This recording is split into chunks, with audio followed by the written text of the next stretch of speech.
नमस्कार. स्वाभिमानी TV news चॅनलच्या बातमीपत्रात आपलं स्वागत. धुळे जिल्हा विकास सेवा राजपत्रित अधिकाऱ्यांचे निवासी जिल्हा अधिकाऱ्यांना निवेदन. आर्वी येथील गट विकास अधिकारी सुनीता मरसकोल्हे यांच्या अटकेच्या निषेधार्थ 4 आणि 5 डिसेंबर रोजी जिल्ह्यातील अधिकाऱ्यांनी कामबंद आंदोलन केले होते. मात्र या 2 दिवसात शासनाकडून या गंभीर विषयावर कोणताही ठोस निर्णय न झाल्याने महाराष्ट्र विकास सेवा राजपत्रित अधिकारी संघटनेने आपले आंदोलन अधिक तीव्र केले आहे. दरम्यान या पार्श्वभूमीवर संघटनेने आज धुळे जिल्हा परिषदेचे मुख्य कार्यकारी अधिकारीसह निवासी जिल्हा अधिकाऱ्यांना निवेदन सादर केले.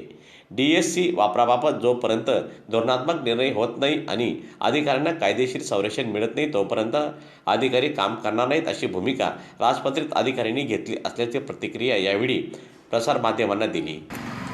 वर्धा जिल्ह्यामध्ये आर्वी येथे मनरेगाच्या प्रदानासंदर्भात ज्या गटविकास अधिकाऱ्यांनी पोलिसात फिर्याद दिली त्यांनाच पोलिसांकडून अटक करण्यात आली. या निषेधार्थ सर्व महाराष्ट्रामध्ये महाराष्ट्र विकास सेवा संघटनेच्या सर्व अधिकाऱ्यांचं गुरुवारपासून सामूहिक रजा आंदोलन सुरू होतं.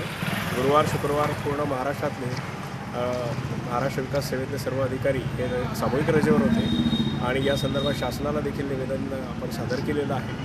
अजून शासनाकडून त्या बाबतीत यथोचित निर्णय न झाल्यानं आजपासून देखील आम्ही बेमुदत सामूहिक रजेवर आहोत असं संघटनेनं आम्हाला आदेश दिलेला आहे. त्याप्रमाणे तसं निवेदन आज आम्ही माननीय मुख्य कार्यकारी अधिकारी साहेब आणि माननीय जिल्हाधिकारी मॅडम यांना निवेदन सादर केलं.